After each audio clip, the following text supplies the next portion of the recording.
ओम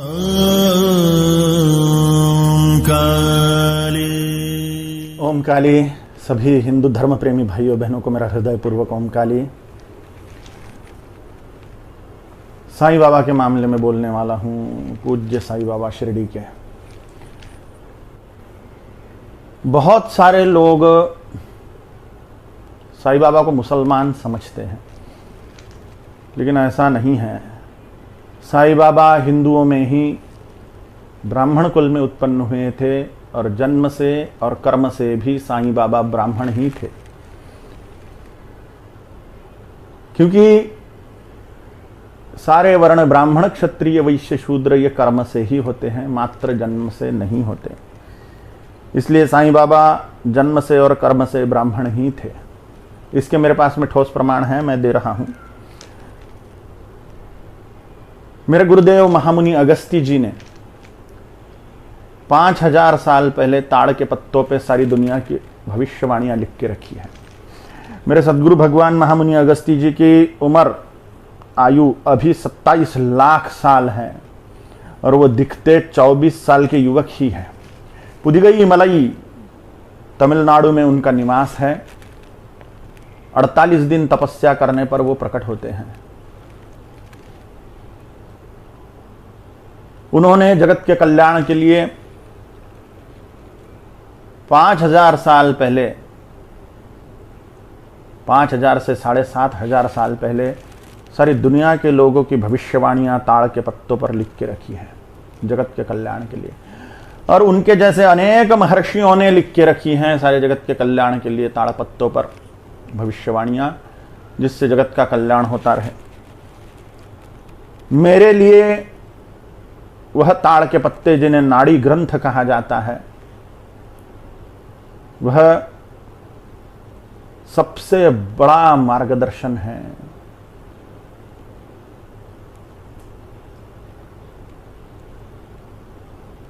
उन ताड़ के पत्तों की लाइब्रेरी तमिलनाडु में कुंभकोणम क्षेत्र के वैदीश्वरन कोविल नाम के गांव में है।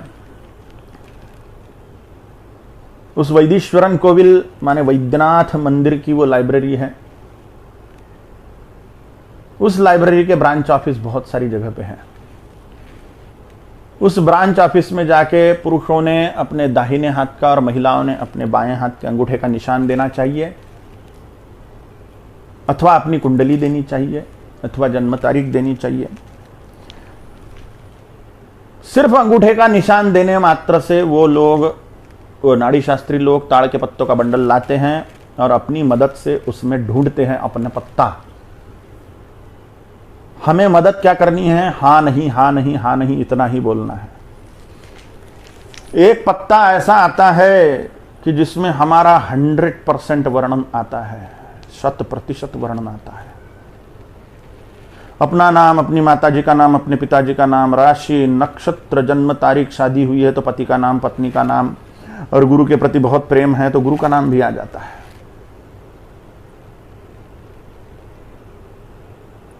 उसमें सच्ची में नाम आते हैं क्या, ये देखने के लिए मैंने उसका फोटो निकाल के लाया, क्योंकि वो तमिल में लिखा हुआ था और फिर मैंने तमिल सीखी, पढ़ना लिखना आता है मुझे तमिल।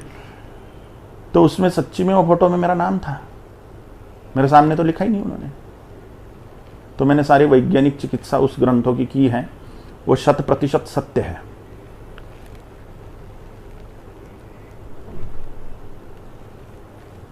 उस पर एक रिसर्च ग्रंथ लिखा गया है। उस रिसर्च ग्रंथ का नाम नाड़ी ग्रंथ भविष्य है।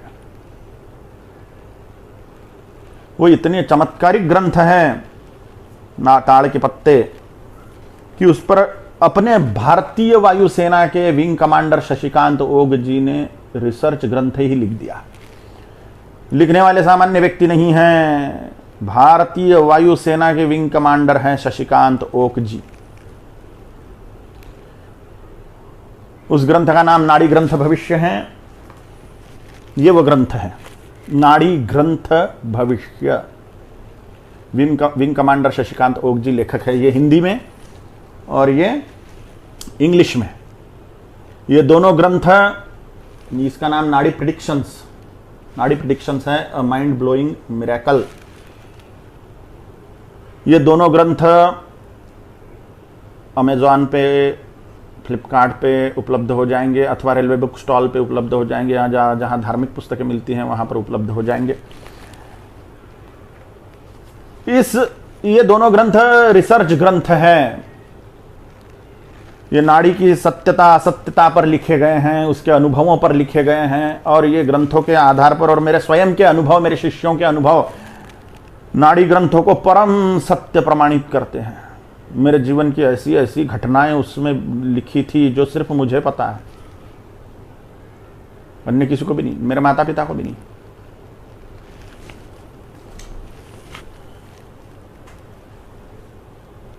तो ये जादुई ग्रंथ है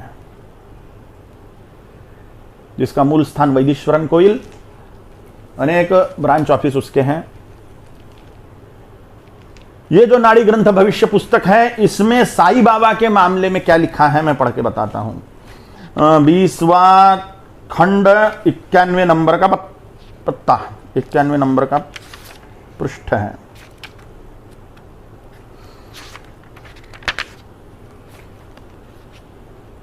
प्रकरण का नाम है शिरडी के साईं बाबा का नाड़ी भविष्य।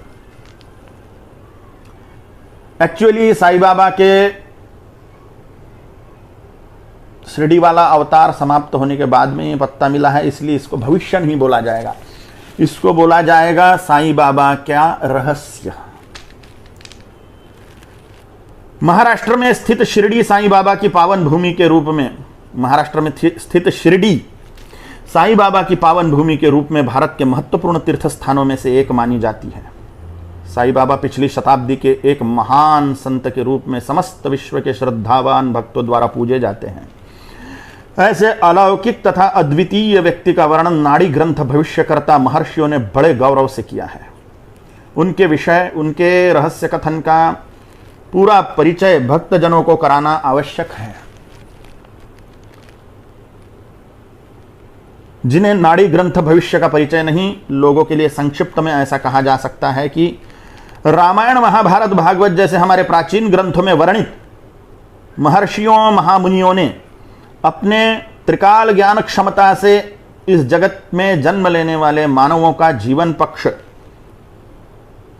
त्रिकाल ज्ञान से देखकर उसे ताड़पत्र पर लंबे कील नुमा कलम से सही ढंग से अंकित कर दिया है। वर्तमान में ये नाड़ी ग्रंथ भविष्य की ताड़पट्टियां तमिल कूट भाषा में अनेक नाड़ी केंद्रों पर उपलब्ध हैं, जिसमें व्यक्ति के पूर्व तथा उत्तर जन्म का और इस जन्म में आने वाले अच्छे और बुरे समय का वर्णन मिलता है। उस पर आने वाली आपत्तियों से राहत दिलाने के लिए उपाय बोले जाते हैं, जो करने से व्यक्ति को बहुत फायदा हो जाता है। मुझे बहुत फायदा हुआ है, मेरे शिष्यों को बहुत फायदा हुआ है। नाड़ी ग्रंथ भविष्य में जगत के कुछ महान विभूतियों की नाड़ी पट्टियां भी मिलती हैं। ऐसे ही एक चेन्नई स्थित शुक्र नाड़ी केंद्र में नाड़ीवाचक डॉक्टर करुणाकरण जी द्वारा पूज्य श्री शिरडी के साईं बाबा की नाड़ी पट्टी प्राप्त करने का सौभाग्य मुझे मिला। उसमें से कुछ जानकारी ज्ञानी व श्रद्धावान भक्तों के लिए प्रस्तुत कर रहा हूं। यहाँ ये प्रश्न आ सकता है कि साईं बाबा की अंगूठी का निशान कहाँ से लिया। तो जो उपलब्ध वर्णन है उसके अनुसार कुंडली के द्वारा भी नाड़ी पट्टी मिल सकती है, जन्म तारीख के द्वारा भी नाड़ी पट्टी मिल सकती है। महर्षि शुक्राचार्य जो ग्रह स्वरूप भी हैं, वो महर्षि हैं, महामुनि हैं, वही लिख रहे हैं, वही वर्णन कर रहे हैं।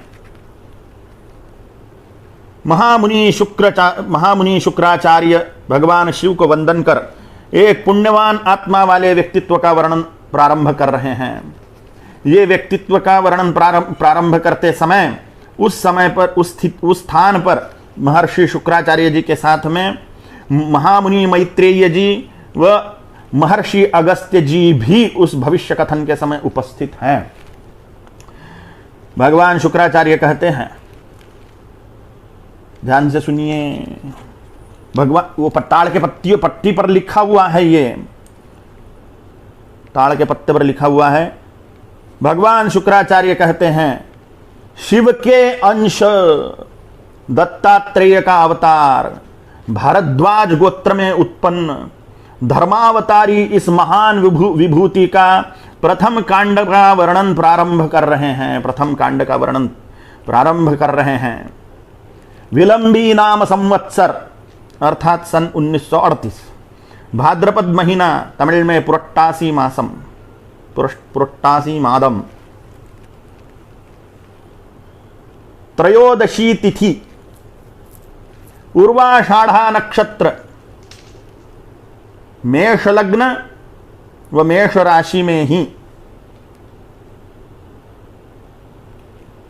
गुरुवार के दिन अर्थात ईस्वी सन 1838 दिनांक 27 सितंबर, जन्म काल दोपहर 12:05 व 25 सेकंड, इस समय पर साईं बाबा का जन्म पाथरी ग्राम में ब्राह्मण कुल में हुआ था। सुनिश्चित टाइम का वर्णन है उसमें, उन पत्तों में, साईं बाबा के मामले में। उनकी माता का नाम देवगिरी तथा पिता का नाम गंगा भवदीय भुसारी था। उनके 2 बड़े भाई बहन थे। बड़े भाई का नाम अंबादास व बड़ी बहन का नाम बलवंत बाई था। बलवंत बाई अथवा बलवंती बाई था। साईं बाबा सबसे छोटे व अंतिम पुत्र थे।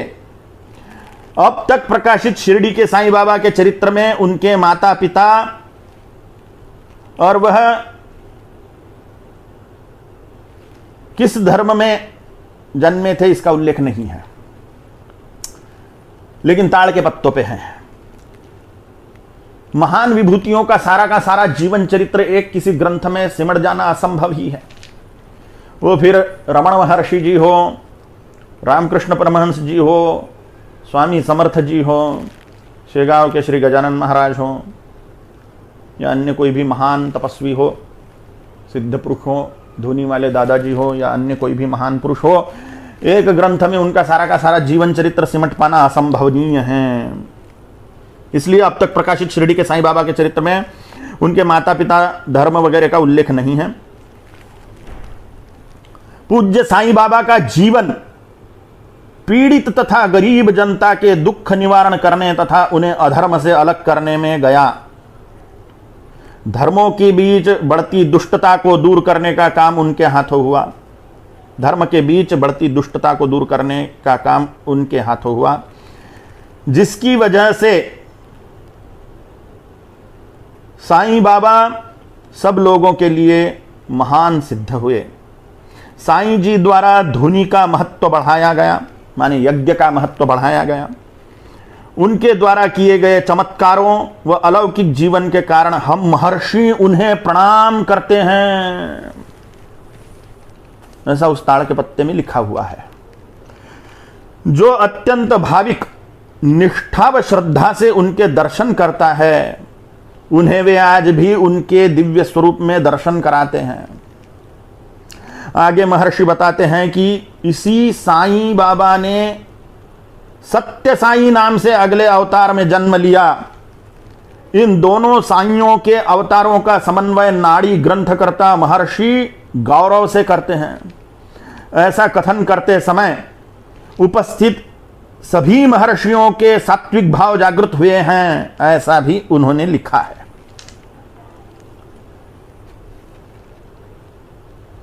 उसके आगे का पत्ता 110 पे मैं पढ़ता हूं, बीच में बहुत सारा है लेकिन महत्वपूर्ण विषय पढ़ रहा हूं अभी के लिए। शुक्र महर्षि कहते हैं, साईं बाबा के ईश्वर के अवतार के रूप में अवतरित होना उनके लिए नई बात नहीं है। अब तक उनके 101 अवतार हो चुके हैं। अभी के अवतार के पूर्व में, ये सत्य साईं बाबा के मामले में बोल रहे हैं, अभी का अवतार सत्य साईं बाबा, अभी के अवतार के पूर्व में वे शिरडी के साईं बाबा के नाम से लोकमान्य हुए थे। बहुत लोग उन पर जाने अनजाने में टीका टिप्पणी करते रहेंगे, परंतु धीरे धीरे उनमें परिवर्तन होकर उनका भक्त परिवार बढ़ता ही जाएगा। उनके अंदर की महाशक्ति व महापुरुष होने के कारण भारत के भी सुदिन आने वाले हैं। सुदिन आने वाले हैं भारत के भी। जय हो जय हो जय हो। ओम काली ओम काली ओम काली। यह वर्णन इस पुस्तक में है और इसे मैं प्रामाणिक मानता हूं 100%, क्योंकि मुझे अनुभव है। 12 साल से मैं जा रहा हूं वैदीश्वरन कोविल और उन क्षेत्रों में, खुद का भी देखा है मैंने। उसके लिए तमिल सीखा मैंने, वो कितना सत्य है ये देखने के लिए। मेरे शिष्यों का भी करके आया हूं, तो मुझे मेरे लिए वो परम सत्य है। अब लॉजिकली बातें, किसी भी मौलाना ने कोई मंदिर का रूपांतरण मस्जिद में किया है क्या? किसी मुसलमान ने मस्जिद का रूपांतर मंदिर में किया है क्या? कोई मुसलमान होम हवन करता है क्या? कोई मुसलमान धुनी रमाता है क्या? कोई मुसलमान रामनवमी कृष्ण जन्माष्टमी मनाता है क्या? नहीं करता। लेकिन साईं बाबा ने मस्जिद का रूपांतरण मंदिर में कर दिया, क्योंकि उनको मालूम था जितनी भी पुरानी मस्जिदें हैं वो मंदिर तोड़ के ही बनाई हुई हैं। 5 लाख मंदिर तोड़ के मस्जिदें बनाई हुई हैं भारत में, आक्रांताओं ने, लुटेरों ने, बलात्कारियों ने। साईं बाबा ने देखा कि यहां मंदिर था, मस्जिद बना दी गई है, उसका भी खंडहर हो गया, तो वो खंडहर में भी वो रहने लग गए और वो मस्जिद का रूपांतरण द्वारका माई नाम के मंदिर में कर दिया। मस्जिद का रूपांतरण, वहां पे अखंड यज्ञ चालू कर दिया, धुनी रमा दी, वहां पर कृष्ण जन्माष्टमी रामनवमी मनाना शुरू कर दिया। अल्लाह मालिक है बोल के हिंदुत्व का प्रचार करने लग गए। अल्लाह मालिक है और काम कर रहे कट्टर हिंदुत्व का। बोल रहे अल्लाह मालिक है, लेकिन मस्जिद का रूपांतरण मंदिर में, अखंड यज्ञ वहां पर चालू, वहां पे कृष्ण जन्माष्टमी रामनवमी मनाना चालू। ये मुसलमान लोग करते हैं क्या? कोई मौलाना करता है क्या? ऐसा नहीं करता। मंदिर फोड़ के, मूर्तियां फोड़कर, मंदिर तोड़कर वहां मस्जिदें बनाई गई। 5 लाख। लेकिन यहां पे साईं बाबा ने उल्टा कर दिया, अल्लाह मालिक है बोल के कट्टर हिंदुत्व का प्रचार कर दिया। लेकिन प्रेममय ढंग से, प्रेममय ढंग से, बड़े ही प्रेम से। ये लक्षण हैं कि साईं बाबा निरंतर सनातन हिंदू धर्म के महान प्रचारक थे, शिव के अंश थे। इसलिए साईं बाबा का मंदिर जहां पर स्थापित करते हैं ना, वहां पर नंदी की स्थापना उनके सामने जरूर करते हैं। कई मंदिरों में नहीं भी होगी, लेकिन शिरडी में साईं बाबा के सामने नंदी भगवान की स्थापना करी हुई है। पूरे पूजा पद्धति हिंदू पद्धति से करते हैं साईं बाबा की, क्योंकि वो शिव है, शिव स्वरूप है, दत्तात्रेय स्वरूप है।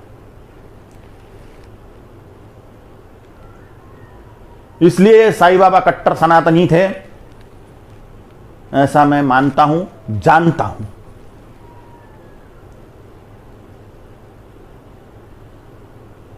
मुझे लगता है जो लोग साईं बाबा को अपशब्द बोलते हैं, मुसलमान बोलते हैं, उन्होंने इन बातों पर विचार करना चाहिए और उनके महान हिंदूवादी कार्यों के तरफ भी देखना चाहिए।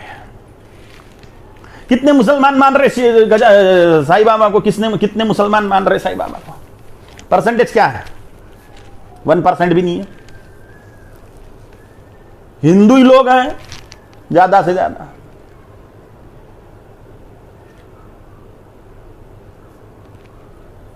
अब जो कोई लोगों को तकलीफ होती है साईं बाबा की प्रसिद्धि से, साईं बाबा के ऐश्वर्य को देखकर, वो कुछ लोग उनसे जलते भी हैं कि हिंदू लोग हम बाबा टाबाओं को नहीं मानते और साईं बाबा को मान रहे हैं। तो तकलीफ तो होने वाली है बाबा, तकलीफ तो होने वाली है। अब उसको क्या कर सकते हैं, क्या कर सकते हैं?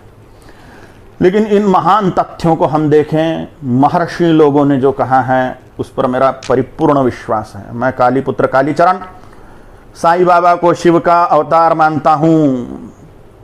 भगवान दत्तात्रेय का अवतार मानता हूं, ब्रह्मा विष्णु शिव स्वरूप मानता हूं, और मुझे अपनी मान्यताएं रखने का 100% अधिकार है। और मैं साईं बाबा के दर्शन को भी जाता हूं, यज्ञ में उनके लिए आहुतियां भी देता हूं, सभी सिद्धों संतों के लिए देता हूं मैं। और साईं बाबा को मैं मानता था, मानता हूं और मानता रहूंगा। एक प्रश्न ये भी है कि साईं बाबा नॉनवेज खाते थे क्या, मांसाहार करते थे क्या, वगैरह वगैरह वगैरह। तो महापुरुषों के चरित्र में और हिंदू धर्म के ग्रंथों में बहुत सारे मिलावट भी हुई है। जैसे दुर्गा काली बदनाम है नॉनवेज खाने वालों के कारण, बकरे मुर्गे काटते हैं देवी के सामने और बोलते काली मां खा जाती है। ऐसी अज्ञानतापूर्ण बातें भी हैं। शिव भगवान बदनाम है भंगेड़ियों के कारण, बोले भगवान शिव तो गांजा पीते हैं, भगवान शिव तो भांग खाते हैं, पीते हैं। शिव भगवान बनकर बदनाम कर दिए भंगेड़ियों ने, गंजट्टियों ने। काली दुर्गा बदनाम कर दी नॉनवेज खाने वालों ने। काल भैरव बदनाम कर दिए दारू पीने वालों ने। देवताओं को बदनाम कर दिया, संतों को बदनाम कर दिया।